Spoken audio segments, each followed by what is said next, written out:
What's up mga kapilantrobins?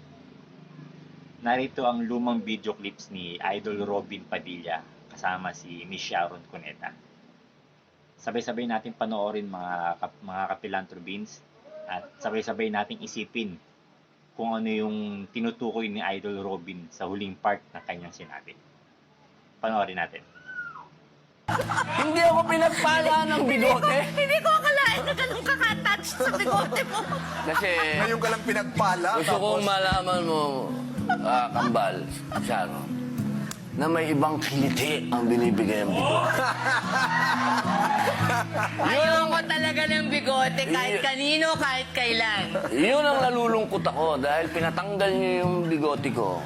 Hindi mo tuloy Bakit na... ako? Si Direk. Oo nga eh, yun nga. Eh, So ayun mga kapilantrobins, narinig nyo ba yung sinabi ni Idol Robin na